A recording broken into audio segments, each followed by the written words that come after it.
जय मां लक्ष्मी। मित्रों, क्या आपको पता है कि स्त्रियां आप सभी से कब तक प्रेम करती हैं? समस्त पत्नियां अपने पति से कब तक प्रेम करती हैं? और स्त्रियां कितनी उम्र तक अपने पतियों से प्रेम करती हैं? मित्रों, आप सभी ने कहीं ना कहीं देखा होगा कि लोग अपनी पुत्री की शादी किसी धनवान घर में ही करते हैं। वह यही सोचते हैं कि मेरी पुत्री जब उस धनवान घर में जाएगी तो अपना एक सुखी जीवन व्यतीत करेगी। परंतु मित्रों, ऐसा कुछ नहीं कहा जा सकता कि उसकी पुत्री एक सुखी जीवन व्यतीत करेगी या दुखी जीवन व्यतीत करेगी। तो मित्रों, आज का प्रसंग बहुत ही रोचक मंद है। मित्रों, आज की इस वीडियो में आप सभी को एक सच्ची घटना बताने वाले हैं। इस घटना के माध्यम से आप सभी को पता चलेगा कि स्त्रियां कब तक पुरुषों से प्रेम करती हैं। मित्रों, आप सभी को पता है कि आज के कलयुग के समय में हमारे सभी पुत्र या पुत्री किसी न किसी से बातें किया करते हैं और जाने अनजाने में किसी न किसी से प्रेम कर बैठते हैं, और दोनों के बीच प्रेम हो जाने के बाद कोई संभव नहीं होता कि उन दोनों की शादी हो जाए। मित्रों, जब उन दोनों की शादी नहीं होती तो दोनों प्रेम के वशीभूत होकर अपने घर परिवार को छोड़कर भाग जाते हैं और कहीं पर बसेरा कर लेते हैं और शादी भी कर लेते हैं। मित्रों, आज के कलयुग के समय में ऐसी चर्चाएं हर कहीं सुनने को मिलती हैं। मित्रों, आज के कलयुग के समय में यह सब होना आम बात है। मित्रों, आज आप सभी को बताएंगे कि वह कौन सी स्त्रियां हैं जो अपने पति को मरते दम तक प्रेम करती हैं, और वह कौन सी स्त्रियां हैं जो अपने पति के होते हुए भी पराया पुरुष की ओर आकर्षित रहती हैं और अपने पति से दिखावे मात्र के लिए प्रेम करती हैं। तो मित्रों, आप सभी को वीडियो को शुरू से लेकर अंत तक देखना होगा, तभी मित्रों आप सभी को पता चल पाएगा कि कौन सी स्त्रियां अपने पति से कब तक प्रेम करती हैं। मित्रों, कथा को आगे जानने से पहले वीडियो पर पहली बार है तो वीडियो को लाइक कर दीजिए और साथ में चैनल को भी सब्सक्राइब कर दीजिए और बेल नोटिफिकेशन को ऑल पर सेलेक्ट कर दीजिए और कमेंट बॉक्स में जाकर जो माता लक्ष्मी जरूर कमेंट करे। मित्रों, चलिए मैं आप सभी को एक कथा के माध्यम से स्त्रियां अपने पुरुष से कब तक प्रेम करती हैं इस प्रश्न का उत्तर देने वाले हैं। मित्रों, एक बार की बात है, देवी सत्यभामा भगवान श्री कृष्ण के पास जाती हैं और भगवान श्री कृष्ण से पूछते हैं, हे प्रभु, आज मेरे मन में एक विचित्र प्रश्न उठ रहा है। तभी भगवान श्री कृष्ण जी कहते हैं, हे देवी, तुम्हारा प्रश्न क्या है? तुम अपना प्रश्न निसंकोच होकर पूछ सकती हो। तब देवी सत्यभामा कहती हैं, हे प्रभु, मेरा प्रश्न यह है कि समस्त स्त्रियां या पत्नियां अपने पति से कब तक प्रेम करती हैं और कितनी उम्र तक प्रेम करती हैं। मित्रों, यह बात सुनकर भगवान श्री कृष्ण जी कहते हैं, हे देवी, आज आपने अति उत्तम प्रश्न किया है। यह प्रश्न समस्त पुरुषों के लिए है कि स्त्रियां उनसे कब तक प्रेम करती हैं। हे देवी, मैं तुमको इस प्रश्न का उत्तर एक कथा के माध्यम से देने वाला हूं। हे देवी, इस कथा को तुमको शुरू से लेकर अंत तक पूरे मन से सुनना होगा। आगे देवी सत्यभामा कहती हैं, हे प्रभु, आपके मुख से वह कथा सुनना कितनी सौभाग्य की बात है। आगे भगवान श्री कृष्ण जी कहते हैं, हे देवी, इस कथा को जो पूरा सुनता है उसके घर में सदैव माता लक्ष्मी का वास होता है और भगवान शनिदेव की छत्र छाया उसके ऊपर हमेशा बनी रहती है, और जो भी इस कथा को अंत तक नहीं सुनता है उसके घर को माता लक्ष्मी छोड़कर चली जाते हैं। और आगे भगवान श्री कृष्ण जी कहते हैं, हे देवी, इस कथा को तुम पूरे ध्यान से अंत तक सुनना। तब देवी सत्यभामा कहती हैं, हे प्रभु, मैं आपको वचन देता हूं कि मैं इस कथा को शुरू से लेकर अंत तक सुनूंगी। तब भगवान श्री कृष्ण कथा को आगे सुनते हुए कहते हैं, हे देवी, एक बार की बात है, उत्तर प्रदेश में एक स्वाभायमान नगरी थी। उस नगर में एक बहुत बड़ा घना जंगल था। उस जंगल में ना तो कोई आता था ना तो कोई जाता था। उस जंगल में सिर्फ और सिर्फ जंगली जानवरों का बसेरा था। मित्रों, उत्तर प्रदेश में एक राजा राज्य करता था जिसका नाम धर्मराज था, और उस राजा की उम्र लगभग 42 वर्ष की हो चुकी थी, और उस राजा की अभी तक शादी नहीं हुई थी, क्योंकि आज तक उसे कोई भी स्त्री पसंद नहीं आई थी। उसके लिए कोई भी स्त्री सुंदर नहीं थी।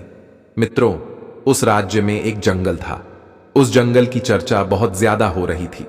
मित्रों, जब उस राजा ने यह चर्चा सुनी कि उनके नगर में एक जंगल है जहां पर ना तो कोई आता था और ना ही कोई जाता था, और उस जंगल में सिर्फ जंगली जानवर ही रहा करते थे। मैं तो वह खबर सुनकर राजा उस नगर के जंगल में जाने का निर्णय लेता है और वह अपने मंत्रियों को आदेश देकर एक अश्व तैयार करवाता है और वह राजा उसे अश्व पर बैठकर उस नगर के जंगल के लिए रवाना हो जाता है। मित्रों, वह राजा जब उस जंगल में प्रवेश करना ही वाला था, तभी उस जंगल के किनारे उसे एक कुटिया दिखाई देती है। तब वह राजा सोचता है कि मैंने सुना था कि इस जंगल में ना ही तो कोई आता था और ना ही तो कोई जाता है, तो यहां पर यह कुटिया कैसे? तब वह राजा उस कुटिया को बड़े ध्यान से देख रहा होता है, तो वहां पर उसे एक सुंदर स्त्री दिखाई देती है। वह इतनी सुंदर थी कि राजा उसे एक बार ही देखने पर उस पर मोहित हो गया और वह राजा दूर से ही उस स्त्री पर नजर रखे हुए था और बड़े ध्यान से उस स्त्री को देख रहा था। और जब वह राजा उस स्त्री के पास जाता है तो वह राजा देखता है कि वह एक वैश्या है। वह वैश्य बहुत ही सुंदर थी। उसने एक ही नजर में राजा का दिल जीत लिया था। मित्रों, उस वैश्या को देखकर ऐसा लगता था कि मानो मुझे स्वर्ग से कोई अप्सरा आ गई हो। मित्रों, वह राजा उस वैश्या को बहुत ही ध्यानपूर्वक से देख रहा था और वह राजा उस वैश्या पर मोहित हो गया और फिर उसने उस वैश्य से विवाह करने का प्रस्ताव रख दिया। मित्रों, उस राजा को पता था कि वह एक वैश्या थी, तब भी वह राजा उस वैश्या का दीवाना हो चुका था। वह राजा आज तक ऐसी स्त्री नहीं देखी थी, इसीलिए उस राजा ने आज तक अपना विवाह नहीं किया था। जहां पर 42 वर्ष की उम्र तक अन्य राजाओं की 3-3, 4-4 रानियां हो जाया करती थीं, वहां पर इस राजा ने अभी तक अपना विवाह नहीं किया था। और जब वह राजा उस वैश्या पर मोहित हो गया और विवाह का प्रस्ताव रखने के बाद वह राजा कहता है कि हे देवी, मैं आपके बिना अब एक पल भी नहीं रह सकता हूं, इसलिए हे देवी, आप कृपा करके मुझसे विवाह कर लीजिए। और आगे वह राजा कहता है कि हे देवी, मुझे पूरी तरह से मालूम है कि आप एक वैश्या हैं। तब वह वैश्या कहती है, हे महाराज, मैं एक वैश्या हूं, मैं किसी से भी प्रेम नहीं कर सकती, क्योंकि महाराज, वैश्या का कोई भी धर्म नहीं होता है और वेश्याएं सिर्फ और सिर्फ धन से प्रेम करती हैं। वेश्याओं को जहां पर धन अधिक मिलेगा वहीं पर वैश्या जाएगी। क्या महाराज, आपको पता है कि हमारे जीवन में आपके जैसे हजारों लोग आते हैं और मेरे ऊपर सैकड़ों लाखों स्वर्ण मुद्राएं लुटाकर चले जाते हैं। आगे वह राजा कहता है, हे देवी, मैं आपके कहने का मतलब नहीं समझ पाया हूं कि आप कहना क्या चाहती हैं। हे देवी, कृपा करके आप मुझे विस्तार से बताएं। तब वह वैश्या कहती है, हे राजन, मैं अभी तक कुंवारी हूं, अभी तक मेरा विवाह नहीं हुआ है, फिर भी मैं एक विवाहित स्त्री की तरह ही अपना जीवन व्यतीत कर रही हूं, क्योंकि है राजन, मेरे पास हर दिन नए नए पुरुष आते हैं और मेरे शरीर को अपनी हवस का शिकार बनाकर अपनी हवस बुझाते हैं और मेरे ऊपर हजारों स्वर्ण मुद्राएं खर्च करके चले जाते हैं। हे राजन, मुझे वैश्या होने के कारण यह सब करना पड़ता है। तब वैश्या आगे कहती है, हे महाराज, मेरा आपसे निवेदन है कि आप अपने राज्य के लिए पुनः वापस चले जाएं और आप मुझसे विवाह करने की इच्छा को त्याग दीजिए, क्योंकि आप इस उत्तर प्रदेश के एक प्रसिद्ध और शक्तिशाली धर्मपरायण राजा हैं। आगे वह वैश्या कहती है, हे महाराज, अगर एक राजा किसी एक वैश्या से विवाह करेगा तो न जाने महाराज, हमारे समाज में आपका न जाने कितना अपमान होगा।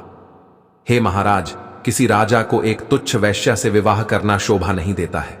आगे राजा से कहती है राजन, न जाने कितनी राजकुमारियां आपको मुझसे भी सुंदर सुंदर मिल जाएंगे। आप उन राजकुमारी के साथ विवाह करके अपना एक सुखी जीवन व्यतीत कर सकते हैं।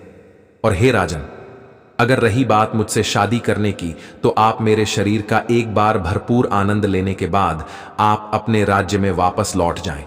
आगे वह राजा कहता है, हे देवी, मैं आपके बारे में सब कुछ जानता हूं, फिर भी मैं आपकी सुंदरता पर मोहित हो चुका हूं। मैं किसी भी हालत में आपसे विवाह करना चाहता हूं। मित्रों, वह राजा उस वैश्या की सुंदरता पर पूरी तरीके से मोहित हो चुका था और उसके प्रेम में अंधा हो चुका था और उस राजा को अब खुद पर नियंत्रण नहीं हो रहा था। मित्रों, फिर उस राजा की जिद पर उस वैश्या ने कहा है, राजन, ठीक है, मैं आपसे विवाह करने के लिए तैयार हूं, मैं आपसे विवाह अवश्य करूंगी, मैं आपकी रानी अवश्य बनूंगी, परंतु महाराज, मेरी कुछ शर्तें हैं जिन शर्तों को आपको मंजूर करना होगा। अगर आप मेरी इन शर्तों को मंजूर कर लेते हैं तब मैं आपसे विवाह कर लूंगी, और मैं आपकी रानी बन जाऊंगी। तब वह राजा कहता है, हे देवी, आप अपनी शर्त बताएं, मैं आपकी शर्तें अवश्य मानूंगा। आगे वह वैश्या कहती है कि हे महाराज, मेरी वृद्ध माता और पिता हैं, आपको इन्हें अपने राजमहल में ले जाना होगा और मेरे माता पिता की अच्छी तरीके से देखभाल करनी होगी। और अगर मेरे माता पिता को कभी भी कुछ भी हो गया, कोई भी परेशानी हो गई, तो मैं आपके राजमहल को छोड़कर चली आऊंगी। और महाराज, मेरी दूसरी शर्त यह है कि आपके महल में रहकर मैं जो भी करूंगी आप मुझे रोकेंगे नहीं। जिस दिन आपने मेरे ऊपर कोई भी पाबंदी लगाने की कोशिश की तो मैं उस दिन आपके राजमहल को छोड़कर चली आऊंगी। मित्रों, ये दो शर्तें उस वैश्या ने राखी और फिर वह राजा तो वैश्या के प्यार में अंधा हो चुका था। वह उस वैश्या की इन दोनों शर्तों को मान लेता है और उस वैश्या को वचन दे देता है और कहता है, हे देवी, आप जैसा कहोगी वैसा ही होगा, परंतु आप मुझसे विवाह करके मेरे राजमहल चलिए, क्योंकि मैं आपके बगैर अब एक पल भी व्यतीत नहीं कर सकता। क्योंकि हे देवी, मैं आपसे बहुत अधिक प्रेम करता हूं और मैं आपके बगैर जीवित नहीं रह सकता। इसलिए हे प्रिय, आप देर ना करते हुए मुझसे विवाह करके हमारे राजमहल में चलिए और आपने जो शर्तें बताए हैं मैं उन्हें पूर्ण तरीके से उन शर्तों का पालन करूंगा। फिर मित्रों, उस वैश्या ने उस राजा से शादी कर ली और फिर अपने बूढ़े माता पिता को लेकर उस राजा के साथ विवाह आदि संपन्न करके वहां से राजमहल के लिए प्रस्थान कर जाती है। और वह राजा उस वैश्या को लेकर अपने राजमहल में आ जाता है और वहीं पर दोनों एक साथ महल में रहने लगते हैं। और उस वैश्या के बूढ़े माँ बाप को एक सुंदर से कमरे में छोड़कर और सैनिकों को कुछ आदेश देकर वहां से चला आता है। और मित्रों, जब यह बात वहां की प्रजा तक पहुंचती है तब प्रजा को यह मंजूर नहीं था कि हमारे महाराज किसी एक वैश्या के साथ रहे। हमारे महाराज के लिए तो हजारों रानियां लाइन लगाकर खड़ी हो जाएंगी, परंतु हमारे महाराज ने एक वैश्या से विवाह कर लिया। मित्रों, उधर वह राजा उस वैश्या से विवाह करने के बाद उस वैश्या के साथ प्रेम पूर्वक अपना जीवन व्यतीत करने लगा। मित्रों, वह राजा अब तो राज दरबार भी लगाना भूल चुका था, क्योंकि मित्रों, वह राजा उस वैश्या के प्यार में इतना अंधा हो चुका था कि वह अपनी पत्नी को छोड़कर कहीं नहीं जाता था। वह राजा दिन और रात अपनी पत्नी के साथ व्यतीत करता था और पूरी प्रजा मंत्रीगण राजा के इस हरकत से बहुत नाराज थे। मित्रों, अब वह राजा राज दरबार लगाना भूल चुका था। अब प्रजा को कुछ समझ में नहीं आ रहा था और एक मंत्री राजा को बहुत समझता था, परंतु उस मंत्री के समझाने के बाद भी उस राजा को कुछ भी समझ में नहीं आ रहा था। फिर कुछ मंत्रियों ने मिलकर आपस में विचार विमर्श किया और अपने नगर के कुछ सतर्क चोरों को बुलाया और उन चोरों से कहा कि तुम्हें उस वैश्या की बूढ़े मां बाप की हत्या कर देनी होगी। इसके लिए मैं तुम्हें 5 लाख स्वर्ण मुद्राएं देता हूं। जब उन चोरों ने 5 लाख स्वर्ण मुद्राएं पानी की बात सुनी तो वह चोर मंत्रियों से बोले कि मंत्री जी, आज आपका काम हो जाएगा। आज रात में मैं उस वैश्या की बूढ़े माता और पिता की हत्या कर दूंगा। तो मित्रों, जैसे ही आधी रात हो चुकी थी और रात का तीसरा प्रहर चल रहा था, तभी उन चोरों ने छुपते छुपाते राजमहल में प्रवेश किया और उस वैश्य के बूढ़े मां बाप के कक्ष में जा पहुंचे और उन दोनों को मौत के घाट उतारने ही वाले थे। तभी बूढ़े माता पिता जोर जोर से चोर चोर चिल्लाने लगी। तभी उन चोरों ने बिना कोई देरी किए उन दोनों को मारकर वहां से भाग जाते हैं। जब उस वैश्या ने अपने बूढ़े माता पिता की आवाज सुनी तो उसने महाराज से कहा, हे राजन, लगता है हमारे माता पिता को कोई समस्या है। तब वह वैश्या और राजा धर्मराज उनके माता पिता के कमरे में जाते हैं तो वहां पर देखते हैं कि उनके माता और पिता की मौत हो चुकी है और मौत करने वाला वहां से भाग गया है। फिर मित्रों, वह राजा उन चोरों को थोड़ा सा देखता है और उनके पीछे पीछे भागने लगता है। वह अपने पूरे महल में उनके पीछे पीछे भागता है। फिर वह चोर उस राजमहल से निकलकर जंगल की तरफ भाग जाते हैं। फिर वह राजा लौटकर उसी कक्ष में आ जाता है। मित्र, उस वैश्या ने राजा को उस कक्ष में आया हुआ देखकर उस वैश्या ने महाराज से कहा, महाराज, अब मैं क्या करूं? तब उस राजा ने कहा, हे देवी, मैं अपना वचन हार चुका हूं। हे देवी, मैंने आपको जो वचन दिया था, आपकी जो 2 शर्तें थीं, मैं आपकी उन शर्तों को पूरा नहीं कर पाया। आगे वहां राजा कहता है, हे देवी, मैं तो आपकी शक्ति पूरी नहीं कर पाया हूं, अब आपके मन में जो आए वही करिए। मित्रों, उस वैश्या ने राजा की यह बात सुनकर राजा से कहती है, हे महाराज, ठीक है, मैं अपने शर्त के अनुसार मैं आपके राजमहल को छोड़कर जा रही हूं। मित्रों, फिर वह वैश्या उस राजा के राजमहल को छोड़कर अपनी कुटिया की तरफ निकल जाती है। फिर वह राजा उस वैश्या को जाता हुआ देखकर बहुत चिंतित हुआ, परंतु मित्रों, वह राजा अपने शर्तों के अनुसार कुछ कर भी नहीं सकता था। वह राजा उस वैश्या को जाते हुए देख रहा था और उसकी आंखों में आंसू आ चुके थे। फिर मित्रों, वह वैश्या राजमहल से निकल जाती है। मित्रों, राजा की पत्नी वह वैश्या राजमहल को छोड़कर चली गई थी, तो राजा आज सभा लगाई और उस सभा में राजा बड़ी मायूसी के साथ बैठा हुआ था। और जब सभा खत्म हुई तब राजा वहां से चला आया और वह यही सोच रहा था कि अब तो मेरे जीवन में अंधेरा ही अंधेरा है, अब मैं उस वैश्या के बिना कैसे रहूंगा। और वह कहता है, मेरी सबसे कीमती चीज मेरी जिंदगी मुझे छोड़कर चली गई, अब मैं उसके बिना कैसे रह सकता हूं। मित्रों, आप उस राजा को उस वैश्या के प्रेम में इतना अंधा था कि वह ना तो कुछ खाता था और ना ही कुछ पीता था। वह रात भर अपने बिस्तर पर पड़ा होकर उस वैश्या के बारे में सोचा करता था। उसको रात भर नींद नहीं आ रही थी। मित्रों, इसी तरह धीरे धीरे कुछ दिन व्यतीत हुए। मित्रों, अब तो वह राजा पूरे दिन अपने बिस्तर पर पड़ा रहता था और वह मन ही मन सोचता है कि मेरा चैन और सुख सब कुछ मुझसे छीन लिया गया, और कहता है, मेरे पास से सब कुछ चला गया। मित्रों, अब वह राजा उस वैश्या के लिए बड़े ही परेशान हो रहा था।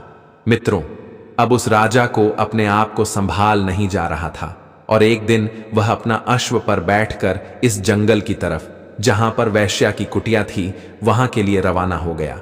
मित्रों, इधर वह राजा उस वैश्या की कुटिया के पास पहुंचता है और उस वैश्या के सामने जाकर राजा उस वैश्या से कहता है कि हे प्रिय, आप हमारी पत्नी हैं और आपने अपनी शर्त के अनुसार आप हमको छोड़कर चली गई, और है प्रिय, आप जब से मुझे छोड़कर आई हैं तब से मेरा सुख और चैन सब कुछ छीन गया है। अब तो पूरी रात मुझे नींद नहीं आती है, मैं पूरी रात करवटें बदलते रहता हूं, कभी उठकर बैठता हूं तो कभी लेट जाता हूं। हे देवी, मुझे आपकी याद बहुत आती है। मित्रों, वह राजा कहता है, हे प्रिय, आप मेरे साथ राजमहल चलिए, क्योंकि मैं आपसे बहुत अधिक प्रेम करता हूं। राजा की यह बात सुनकर वह अवश्य कहती है, हे राजन, मैं कुछ दिन आपकी पत्नी बनकर आपकी महल में रही और आपको अच्छी तरीके से मालूम है कि मैं एक वैश्या हूं, और हे राजन, आपको अच्छे तरीके से ज्ञान है कि वैश्या का कोई भी धर्म नहीं होता है और वैश्या ना जाने कितने लोगों को पति बनती है। वैश्या की जिंदगी में हर रोज नए नए पुरुष आते जाते रहते हैं और वैश्या हर रोज एक नए पुरुष से मिलती रहती है, क्योंकि वैश्या का यही मतलब होता है अपने शरीर को बेचना। वैश्या अपने शरीर को बेचकर अपना पेट पलती है और वैश्या महाराज से कहती है, हे राजन, तुम्हारे जैसे हैं न जाने कितने हवस के पुजारी मेरे द्वारा पर आते रहते हैं और मेरे शरीर का भरपूर आनंद लेते हैं और मुझे हजारों स्वर्ण मुद्राएं देकर यहां से चले जाते हैं। आगे वह वैश्या कहती है, हे राजन, मैं आपकी शर्त के अनुसार आपकी रानी बनकर आपके महल में रही, परंतु आपने मेरी शर्तों को पूरी नहीं कर सके, इसलिए मैं आपकी राजमहल को छोड़कर चली आई हूं। हे महाराज, अब जिद ना करें, आप वापस अपने महल में चले जाएं, अब मैं पुनः वापस नहीं जा सकती हूं। वैश्या की यह बात सुनकर वह राजा कहता है, हे देवी, मैं आपके बगैर नहीं रह सकता हूं। आगे बाद वैश्या कहती है, हे महाराज, आप हमारे प्रेम में बहुत ही ज्यादा पागल हैं। यह सब एक महाराज को शोभा नहीं देता, क्योंकि आप महान राजा हैं। हे महाराज, मैं आपको कुछ ज्ञान की बातें बताने वाली हूं, कुछ अच्छी जानकारी देने वाली हूं। हे महाराज, ये बातें आप पूरे ध्यान से सुनना। हे महाराज, ये 3 बातें आप अपने जीवन में उतार लेना।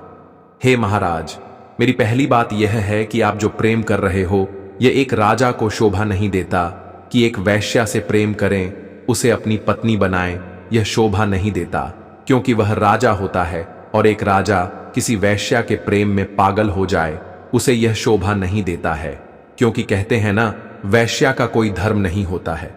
वैश्या तो अपने जीवन में पता नहीं कितने पाप कर देती है, वह न जाने कितने पुरुषों की हवस का शिकार बनती है।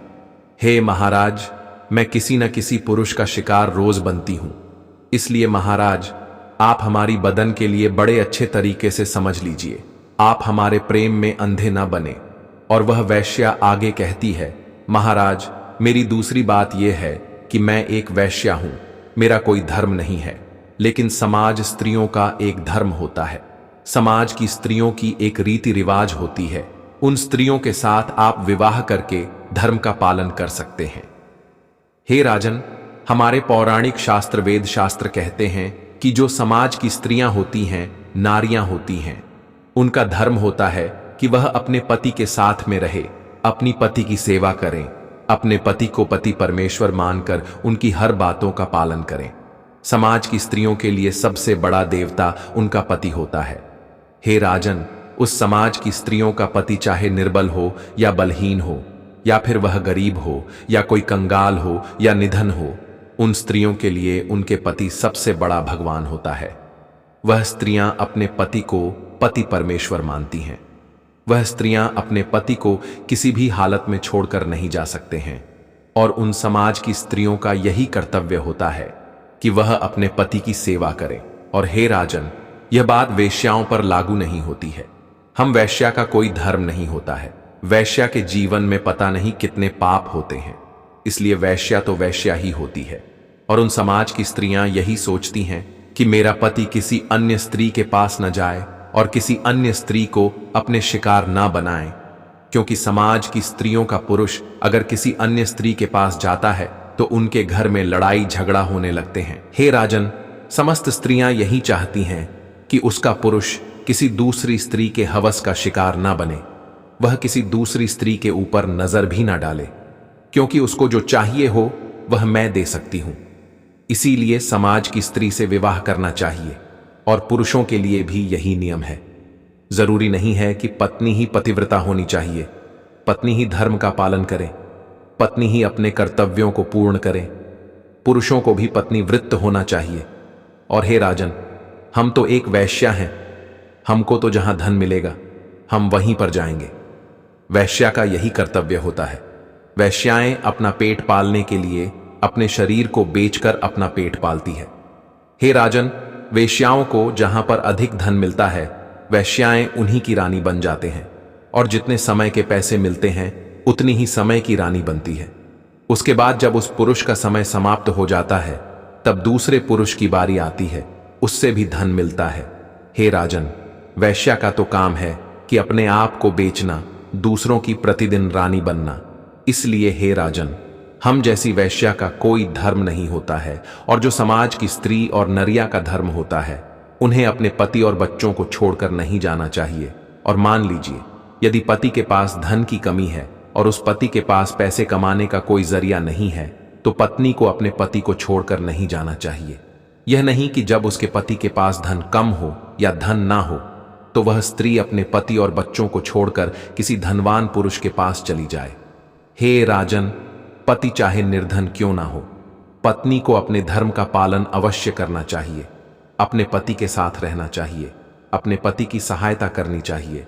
और ऐसा नहीं कि पति के पास धन नहीं है तो अपने पति को वह स्त्री ताना दे, लड़ाई झगड़ा करे। अगर वह स्त्री अपने निर्धन पति से लड़ाई झगड़ा करेगी तो उसके घर में कभी भी मां लक्ष्मी का वास नहीं होगा, और वह और कंगाल होते चले जाएंगे।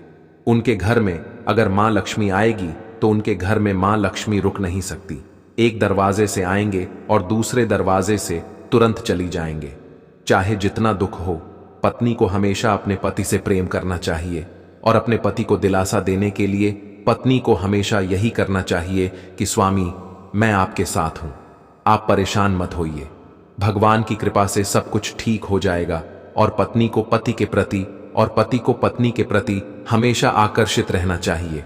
हमेशा दोनों के बीच प्रेम बना रहना चाहिए, और कभी भी किसी भी स्त्री को अपने पति को छोड़कर कभी नहीं जाना चाहिए, और पति को भी अपनी पत्नी को कभी भी छोड़कर नहीं जाना चाहिए। हे राजन, आज के समय में समस्त पति और पत्नी के बीच में छोटी छोटी बातों पर छोटी मोटी लड़ाई झगड़े होते रहते हैं, परंतु एक दूसरे के प्रति प्रेम बराबर रहता है। और इतना समझ जाइए कि अगर जब पति और पत्नी के बीच में जो लड़ाई होती है, वह बातें अगर आसपास के पड़ोसियों के पास पहुंचती हैं, तो समझ जाइए कि पति और पत्नी दोनों एक साथ अब नहीं रह सकते। तब वहां पर पति को पत्नी के प्रति प्रेम नहीं होता है और पति को और पत्नी को पति के प्रति प्रेम नहीं होता है। वहां पर पत्नी और पति एक दूसरे से अलग हो जाते हैं।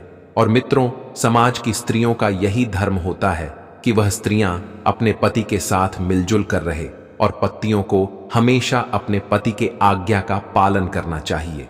हाँ, वहां पर पत्नियों का पालन नहीं करना चाहिए जहां पर पति की बात गलत हो, पति आपसे गलत काम करवाता हो, वहां पर अपने पति का पालन नहीं करना चाहिए। मित्रों, आपने कहीं ना कहीं माता अनसुया की कथा सुनी ही होगी कि माता अनसुया हमेशा अपने पति की सेवा में लगी रहती थी और अपने पति की सेवा खूब करती थी।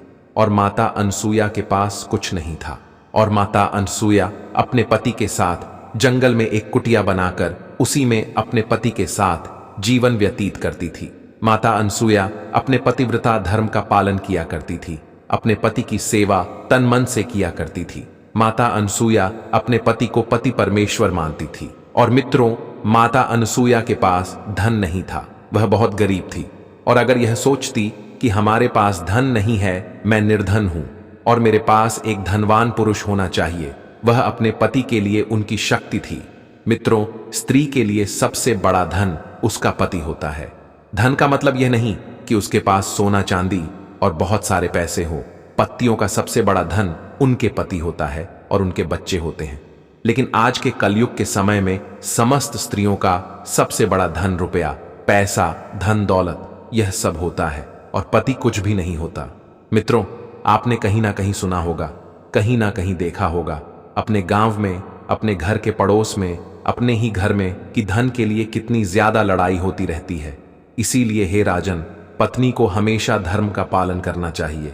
आगे वह वैश्या कहती है, हे राजन, आप वेश्याओं के चक्कर में ना पड़े, जो आप हमारे चक्कर में पड़े हुए हैं। आप हमारे प्रेम अंधी हो गए हैं और हमारे प्रेम में जो पागल बने हुए हैं। हे राजन, राजा को अपने बारे में कभी नहीं सोचना चाहिए। राजा को अपनी प्रजा के बारे में सोचना चाहिए। आप तो अपने बारे में सोचते हैं, अपने प्रजा के बारे में कुछ भी नहीं सोचते हैं। हे राजन, ना जान मेरी मुलाकात प्रतिदिन कितने पुरुषों से हुआ करती है। इसीलिए राजन, आपको अपने राज्य में वापस लौट जाना चाहिए और अपनी प्रजा की देखभाल करिए और किसी राज्य की राजकुमारी से अपना विवाह कर लीजिए, जिससे आपकी प्रजा को एक महारानी मिल जाए और वह आपसे खुश रहे। मित्रों, वह राजा उस वैश्या की बात सुनकर वह समझ जाता है और फिर वह राजा उस वैश्या से क्षमा मांगता है और कहता है, हे देवी, आज आपने मेरी बंद आंखें खोल दी। मैं बहुत गलत रास्ते पर निकल पड़ा था, आपने मुझे सही राह दिखाई है।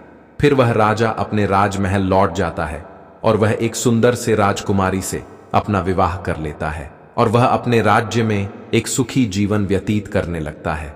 तो मित्रों, एक वैश्या ने हम सभी को बताया कि समय चाहे कैसा भी समय हो, पत्नी को पति के प्रति हमेशा प्रेम करना चाहिए और पति को पत्नी के प्रति हमेशा प्रेम करना चाहिए।